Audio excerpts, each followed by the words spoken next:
Hi my loves, welcome back, welcome to my channel. Welcome if you guys are new. I may or may not have forgotten to do an intro for this vlog. I was too locked in, guys. I just wanted to get started on this vlog. I wanted to read as many books from my TBR as possible. So this is future me popping in, giving you a little intro. I haven't done one of these videos in a while and I thought it was overdue. My big goal for 2026 was to get better at sticking to my TBR that I set each month. I don't have to finish it. I know that's quite a big feat for me to finish it every single month. I am very much a mood reader. I go off what vibes I'm wanting from different books, but I do want to get better at it. If I can get through every month by finishing pretty much all of it, maybe just having one book left over on the TBR, I will be very happy. If I finish all of it, I will be astonished with myself and so proud. We are a few days into this video now, but at the beginning of this video, I had a week left of February and I had read a total, I think, of one book from my TBR. I think it was one book from my TBR, which is just embarrassing, if I'm going to be completely honest. So I'm going to run you through the books that are still on my TBR that I still hadn't got to. The only book I had read was The Diviners. This is the book we're going to be starting with. This is Neverthorn by Shannon Meyer.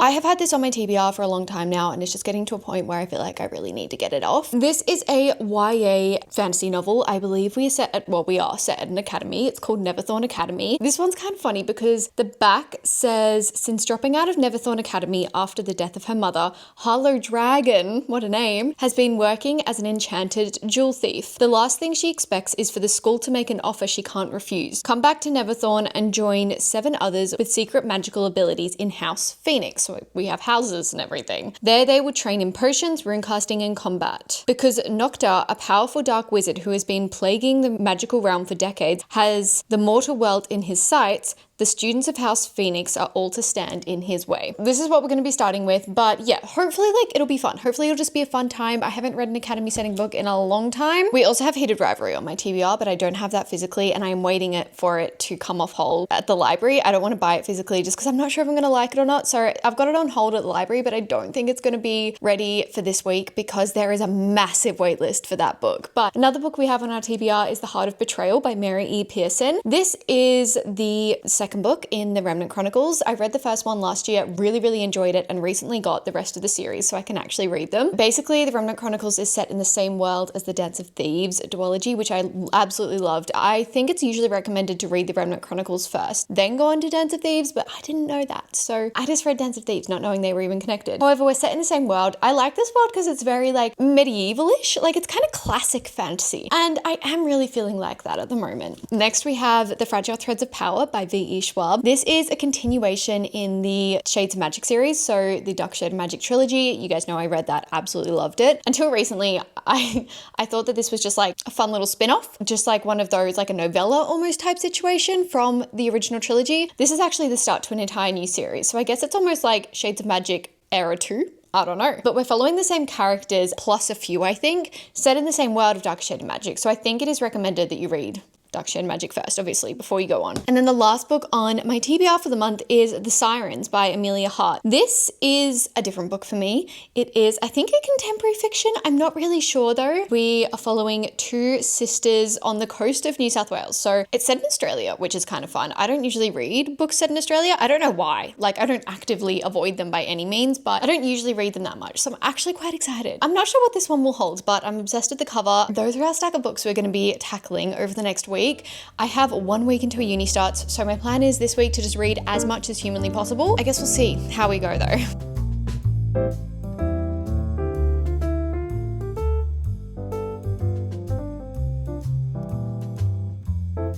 We're like 70 pages in, so, you know, I'm starting to get the idea of the plot. I don't know what I think so far. I'm only 70 pages in, so I don't want to judge too much. It's very cringy so far, is the best way I can describe it. What is kind of confusing me is, because it's an academy setting, I kind of assumed that our characters would be, I don't know, like late teens, maybe early 20s, but our main protagonist is 29, which is like not bad at all. I actually really enjoy reading about older protagonists, like personally. That's something I really want to see in more fantasy books. But what I'm confused about is she has gone back to school with a bunch of like late teen-year-olds. And that kind of confuses me because like she's participating in all these classes with like 16-year-olds, but she's 29 because she dropped out of Neverthorn Academy. But now she has to come back because she's very powerful and she can potentially help destroy this dark wizard. I just feel like there's such a big maturity gap there. And like, I don't know, it's kind of confusing to me. But she's not coming across as 29 years old. She's coming across as 16 years old. So it's just a little bit convoluted in my mind. As I said, I actually really love older protagonists in fantasy books. I think it makes so much more sense. But when they come across as a young protagonist and just have the age attached to it, like, I don't know, feels very outlined, if that makes sense. Like, it kind of feels like a description of a fantasy book. Like, it's just the outline of tropes and the outline of this is like your typical fantasy protagonist and male love interest. Like, it's that kind of vibes. And I feel like I just want a little bit more. I'm also wanting to get a little bit more in our magic system because we're so early days. I don't really know what's going on, but from what I can gather, there's like runes and you cast runes and that casts spells, I think. I think that's a really cool aspect. It is really easy to read. I must say, I just sat down and read like 70 pages so quickly because it's a very easy immersive read. Like, I feel like it's almost giving Zodiac Academy in that way. Yes, it's a bit cringy, but like once you look past that, you kind of have a good time. Zodiac Academy got worse for me, so hopefully this will get better for me, but you kind of have a good time because it's just like a fun, silly time. Like, it's a fun, silly fantasy time, and I do really feel like that. If I can let go of the like little cringy aspects, I think I'm gonna have a good time and I think I'm gonna enjoy this book. I don't like judging a book too much 70 pages in. I'm just getting a vibe. But sometimes, and like in the past, that vibe has been completely wrong. So hopefully that's the fact for this one.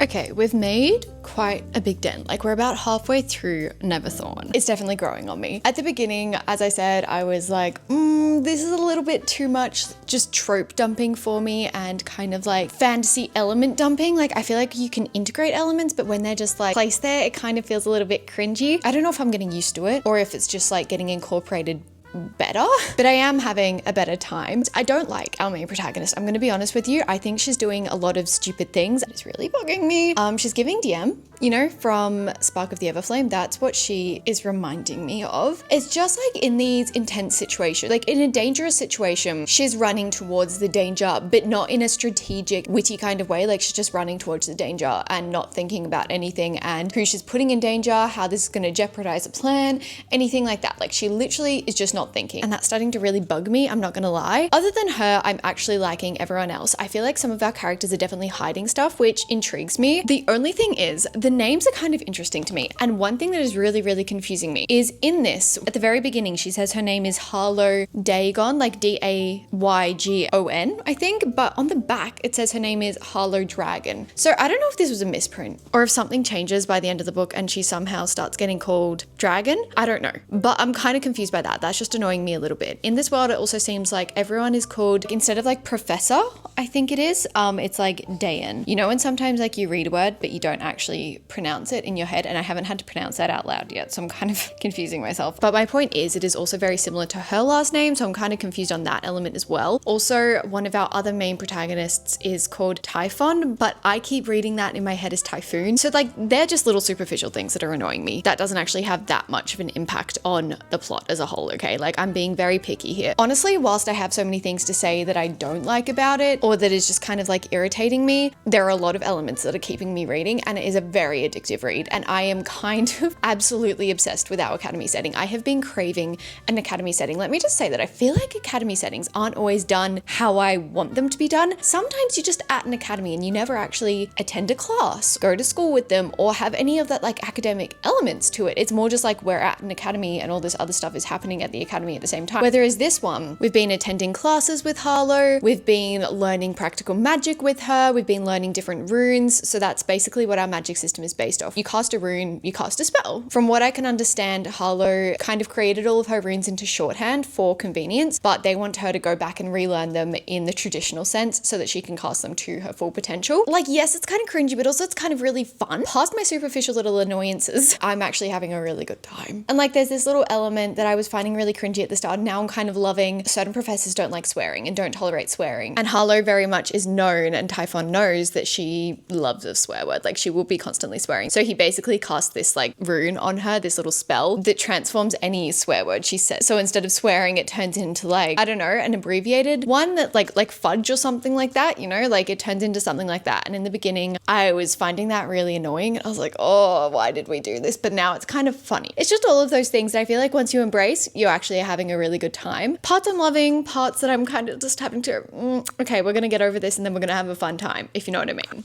I'll keep you updated though. It's later, same day though. It's obviously nighttime now, as you can see. Genuinely don't know where I've put my bookmarks, so I'm just going to be holding the book like this. So we are at page 404, so we only have about 70 pages left, I think. This has been an interesting ride. Let me just say that. I have been reading it all day, so it's very, very easy to read. It's very easy to follow, very easy to get immersed in. I fear though the tropes are just coming back. Like it feels like the tropes are just getting thrown in for no particular reason. Like we just had like this trials/games trope, and I'm kind of just like, this came out of nowhere. Why are we doing this again? Is this actually like a training tactic, or is this just a fun and having a trials element in it? The only other thing that's kind of confusing me is the fact that this, I'd say a YA book, like it's definitely giving more YA feels. I'm not exactly sure. I want to look it up to confirm. Because I got sent this one, I don't know where it was. Like I didn't pick it up in the YA section or adult section, but it definitely has a YA feel about it, minus the swearing. But there's not been any like spicy scenes or anything like that. By the way, I actually am starting to think that the Hollow Dragon on the back is a misprint. Honestly, the blurb at the back is like a little bit, I don't know, like it says, "Welcome to Neverthorn Academy, where a bunch of magical school misfits are about to save the world." So it just kind of makes you feel like you're following a group of teenagers, and like we do have teenage characters in here, but we're definitely not following them. They're just kind of in the background. I'm hoping to finish it tonight, and I'll give you an update in the morning. Honestly, the Typhoon guy, I know his name's Typhon, but I still read it as Typhoon. Typhoon is growing on me. He's probably the one character I actually quite like. I also quite like Fable as a side character, but it's just feeling like a very guessable plot, if that makes sense. I don't know. I feel like I'm being all negative, guys. I don't like being negative, but I said I'd be more honest. Anyway, I'm rambling about nothing, so I'm gonna keep reading and finish this tonight, and I'll update you in the morning on what we go on to next and my final thoughts. Okay, so last night we did end up finishing Neverthorn. I don't know. I think this book was just fine. I think it was a fun time. I don't think I want to be in this world for a long time. I think it was a fun premise, and I think the magic school aspect of it was executed really well. Like I had a really great time being immersed in this magic school and following our characters through classes. As I said, I think that was a really fun element, but it just felt a little bit too like trope on trope on trope, if you know what I mean. It felt like the tropes were there, but they weren't really integrated. It just kind of felt like they were thrown in there. I think that's what can really hinder my experience, especially just because I read so many fantasy books like this, and it's like an outline of a plot almost. There definitely could have been a lot more depth to a lot of our characters. I actually liked the ending. Like that actually upped my experience of it. Part of me would be curious to see where this series will go on. Look, I won't rule it out right now, but I don't see myself continuing this series anytime soon. I'm trying to be a lot stricter with what series I actually say I'm going to continue, because there are a lot of series that I just feel like there's no point in me following through with them, because like there's other books that I want to be reading more, and I fear this might be one of those books. I'm very glad I got it off my TBR, and I think I'm going to give it a 3-star rating. So it's still an enjoyable book. Like it wasn't like me reading Zodiac Academy or anything like that. It was easy to get through, quite enjoyable for the most part. It just felt a little bit too cringy for me at a lot of sections. Also, this is definitely a mistype. They literally, her name is not Hollow Dragon, Dagon or something, but there's not dragon. So I don't know why they've mistyped that on the back, but it really annoyed me the entire time. Also, I feel like what could have been explored more is like the house aspects throughout the book. So in this academy, you were divided into different houses, right? What would have been really fun to see, like, would be the different houses and what kind of people are in those different houses. Because really, we only got like 1 or 2 houses mentioned. I don't even know how many houses there are in total, to be honest. That could be me just forgetting, but I don't think they actually talked about it. Our main protagonist is in House Phoenix, and that is basically like this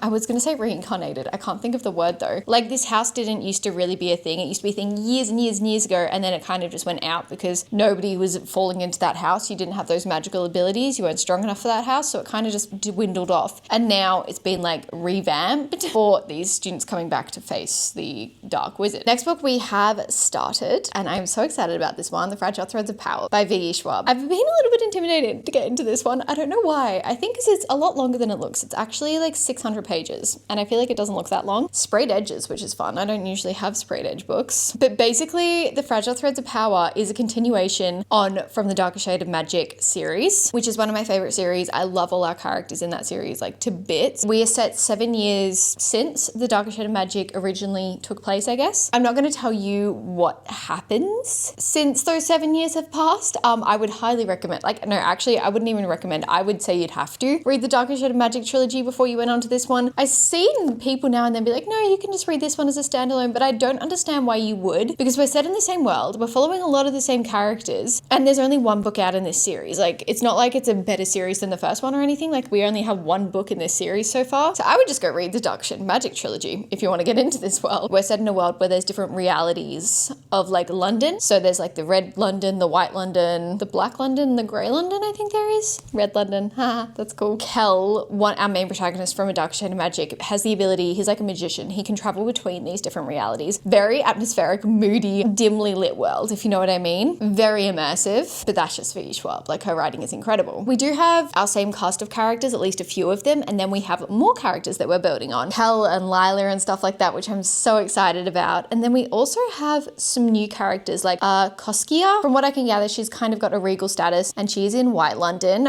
We have Tess. I believe she is in Red London. I'm not entirely sure yet though. She's like a young woman who like fixes broken things and I think has like this magical ability, but I'm not sure yet. It's been such a long time since I went back into this world. Surprisingly, everything's come flooded back. Like, I haven't forgotten about our characters. I haven't forgotten about what happened in our past book, but I am so happy to be back. Let me just say that. This world's just so moody, so atmospheric. After I finish this one, I want to go on to the Vicious duology. Oh no, it's going to be a trilogy. There's 2 books out at the moment, but Vicious by V.E. Schwab as well, because I've heard great things about this. Yeah, not too much to update at the moment. Happy to be back in this world. I'll let you know when I'm a little bit deeper in.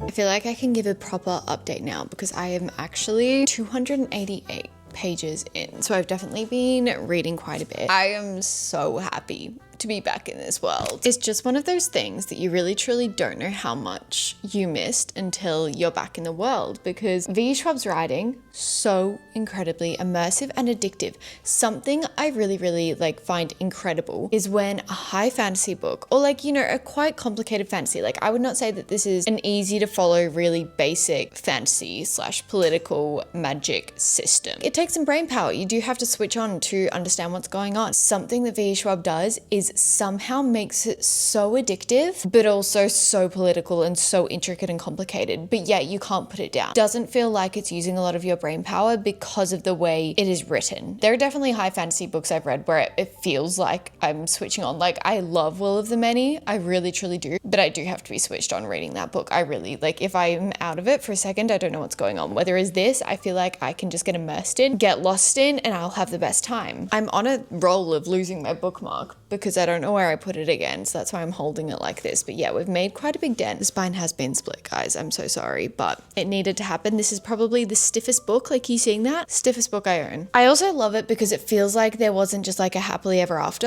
the end of the trilogy. Like, it really feels like we picked up kind of where we left off, but also like realistically what would happen after the ending of the trilogy. We're definitely focusing on a lot of our characters from A Darker Shade of Magic. Like, we are focusing on Kel a lot. We have Delilah, Rye, really focusing on Rye, which is interesting. His whole situation at the moment is like, I'm not going to say what it is obviously because it's spoilers, but his whole situation, like, it's heartwarming and I love the characters that surround him, but like, I'm scared that it could go wrong because I really truly do think it could. Pieces of the puzzle are also starting to get together. Like, I'm starting to understand how Tess makes her way into the central storyline. Like, we've just had a few chapters of her at the very beginning and then we didn't hear from her for a while, and now I'm starting to understand how she is is gonna play a part in the kind of overarching storyline, like the central plot. I think we're just about to find out how Koskia is going to make her way into the central part of the plot. She is an interesting character. I feel like she has a lot of potential. I'm not sure if that's good or bad potential. I have no idea. We don't know too much about her at the moment. I'm currently reading her perspective. So we do have multiple POVs. We also have time jumps. So because it's been 7 years since A Dark Shade of Magic, we kind of keep jumping back 7 years or 5 years, like filling in the gaps of what has happened and why our characters are at the point they're at in their journey because of what's happened in the past, if that makes sense. Raining all day and all yesterday. So I'm like, this is the perfect weather. Thank you, weather, for coming through for once and lining up my reading experience, because I really truly think it's like enhanced it a lot. I don't know, there's like things happening, but also I'm like, what's going to be the main kind of climax of this plot? I love the pirate setting, guys. Obviously a lot of our characters in A Dark Shade of Magic, the original trilogy, they're all like pirates or have pirate pasts. I love pirates in fantasy books, and I think it is not nearly done enough. They're not like Pirates of the Caribbean pirates, but they're like traditional pirates, if you know what I mean. Like how I would imagine London pirates were. I don't even know if that's a thing.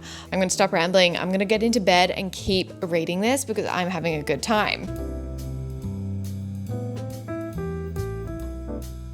As per usual, guys, I waited to read the last like few chapters on camera so I can get my reaction for you, but I am so shocked. This is so good. Some of my favorite characters finally interacted, and I was like, I was waiting for you.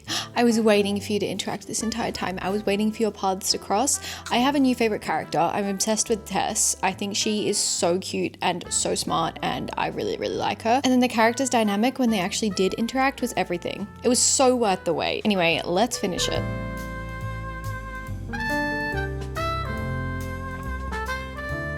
Oh, stakes are so high right now. Ugh. Children are so easily influenced. It annoys me. They get corrupt. You didn't even need to be. I love when like these tiny little feelings start creeping in. It's so funny. Just like friendship. Just friendship feelings. Literally no one else can make me giddy over a friendship.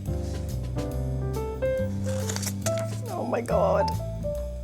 That makes me so excited for the next book. Are you serious? That ending set this book up so well. I can't believe this came out like a good few years ago. When was this published? 2024. Saying 2024 doesn't really feel like it was a long time ago, but when you think about it, it's 2026. So that was 2 years ago. But oh my gosh, I loved this. I really wasn't sure where we were going to go with our characters in this book because I feel like so much happened in the first trilogy, but I am so happy we are getting this like stage 2 in the Dark Shade of Magic world. I really like our new characters we got introduced to. Tess definitely is playing a very big role, and I am really excited about that because she seems like a really fun character. There's something about like a younger character who can kind of look up at your more older, like familiar characters like Kel and Delilah, who, by the way, I love Delilah. She is the most unique female protagonist I have ever read about. Like, I know that fantasy female protagonists usually have like this hard exterior, and I'm not going to be affected by these little emotional things. I'm not an emotional girl, anything like that. Like your classic combat skills MFC. Delilah like actually is. Like, she is not letting just anyone into her little circle, and she like enjoys fighting. Like, you can see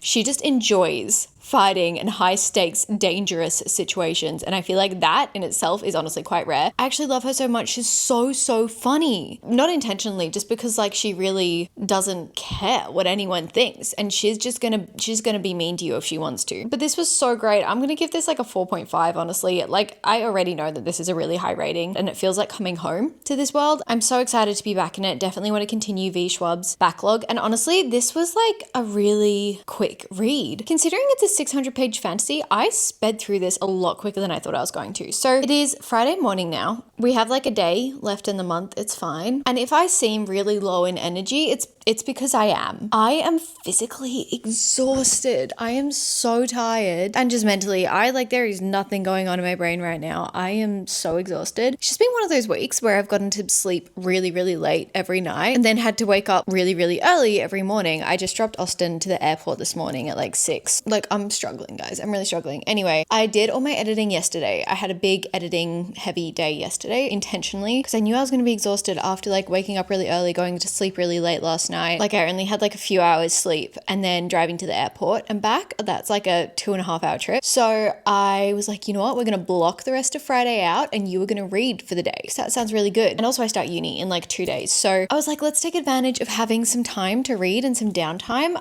Let's finish our TBR.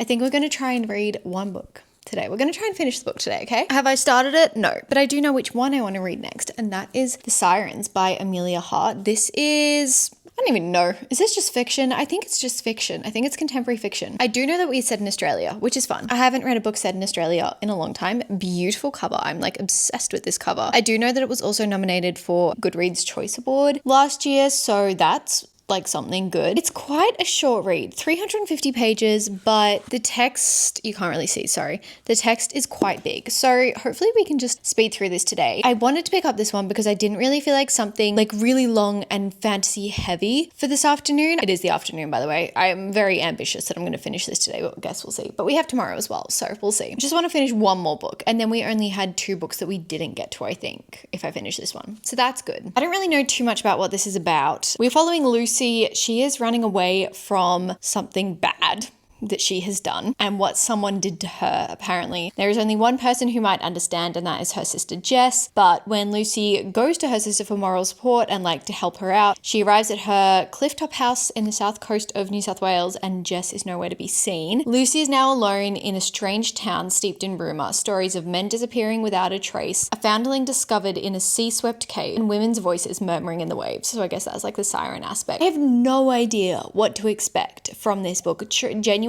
like have no idea what I'm going into. I think I'm gonna make a nice cup of chamomile tea. Let's do that though.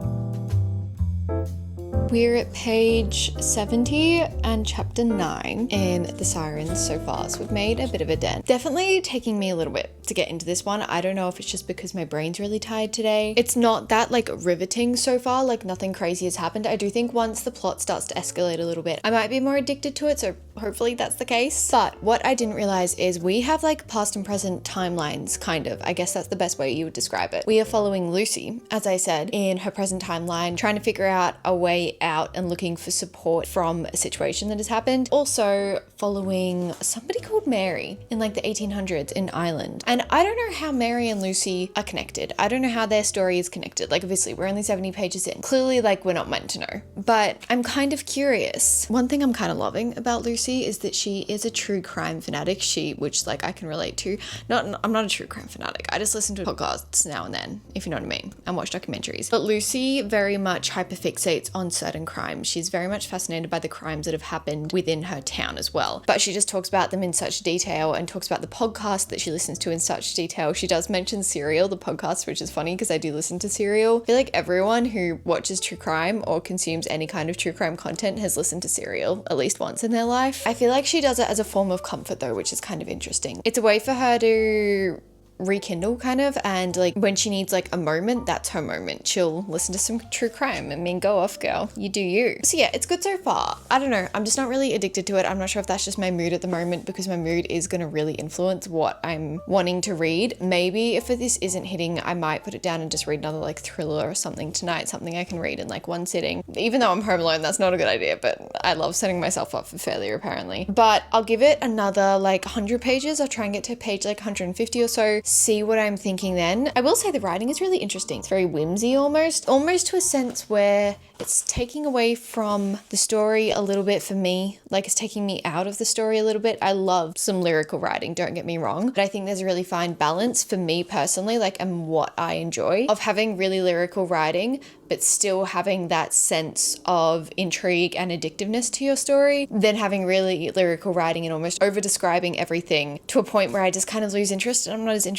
So I don't know. I feel like we've just very much laid the groundwork for the plot so far. I feel like when things start to pick up a little bit bit more, I might start enjoying it a little bit more and be like looking forward to picking it up. I am glad I'm going to be like forcing myself to read this in like a day or two though, because I don't think it's one of those books like if you read 10 pages and then 10 pages like you'd be that addicted to, if you know what I mean. Okay, as suspected, last night I didn't really get into the sirens. We got about to page 150, so we did kind of reach my mark, and it wasn't hitting for me, guys. It really wasn't doing it for me. I think it's the writing. I also don't think this is a contemporary fiction. This has definitely got like fantastical magical elements to it. Maybe it's like magical realism, I'm not really sure, but it just wasn't hitting for me. It feels really slow. Like I just feel like I have to force myself to read it, and I don't really want that. I do think the plot is starting to pick up a little bit, so I'm hoping that that's the case, and I'm going to finish it today because we've only got 150 pages left. So I think if we start to get a little bit more of the puzzle, like pieces to the puzzle of this whole mystery of like where Jess is and like these kind of sirens and all of that, I feel like if we get a little bit more information of that, enough to keep me more intrigued, then I'll be enjoying my time reading it. But at the moment, I just feel like it's a little bit of a slog. I'm not gonna lie. We power through. We're so close to finishing, guys. I've been reading this all day.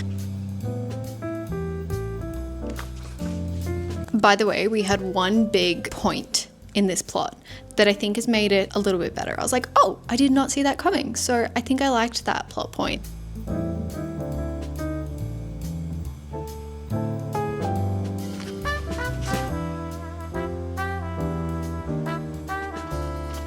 So I think I liked the ending. Like the actual ending in terms of the plot, it kind of gave me like closure. Like it was quite satisfying. I don't know. I have a lot of pros and cons. Like there are a lot of plot points that I really liked that I can't talk about because they're major spoilers. But in like the dynamics of relationships and stuff, I guess I'll say, those plot points I actually really liked and I understood, and I liked the way it explored family, relationships, some more sensitive topics like, I don't know, we did kind of touch on like abuse and stuff like that, but also love the metaphors and just like actual like beings of sirens. I think sirens are so cool. They're so much fun, and I do love integrating them into books. Honestly, if you guys have more siren book recommendations, please leave them below because I love sirens. Like they're so cool. It was interesting to see how the dual timelines played into each other as well. It wasn't like anything I've read before when a book has dual timelines. I feel like when I think about it, I haven't read that many books with dual timelines, and this was done in a way that I definitely haven't read before. I think going into it thinking it was a contemporary fiction was a little bit silly of me. I still don't even know what I'd categorize this as. Like, is it magical realism? Is it a fantasy?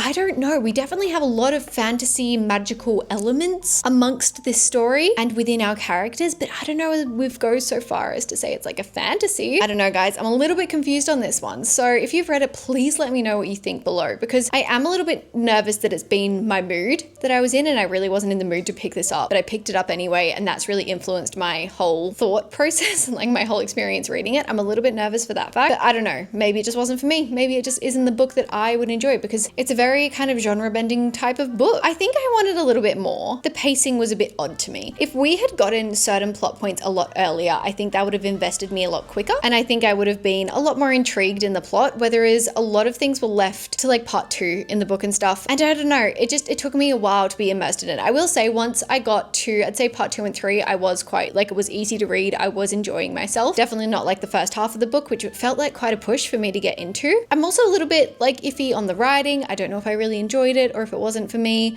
There were parts that I thought were really beautifully described and I really liked how it was written. Also though, the journal entries annoyed me. So there was this whole journal entry section, and that annoyed me because who writes in their journal like that? It was literally a relay of things that happened. It was just describing a whole situation, literally using quotation marks for this person said this and then they said this. Like nobody writes like that in their journal. So that made it a little bit, I don't know, just unrealistic for me, I guess. When you write in your journal, I want you to more briefly describe things, because I don't know about you, but if I journal, I can't write like, and then they said to me in a mysteriously calm way, quotation mark, Freya, I think you should, like, I don't write like that in my journal. I just be like, yeah, we had this weird conversation. You know what I mean? Like, it just took me out of the story a little bit. It made me a little bit less immersed. So a few elements that I wasn't obsessed with, but I think, yeah, I'll let it sink in a little bit. I'll probably talk about it more in my wrap up, but it is the 28th and it is the afternoon of the 28th of January today, of February today. So that means we have come to the end of the month. We have 2 books left on the TBR. So I'm glad that we got through like majority of them. That brings us to the end of this video. So I hope you guys enjoyed. I hope you had fun reading with me for the week. We did get through a few books. If you've watched to the end, thank you so much for being here. It truly means the world to me. I will see you in my next video. I love you guys.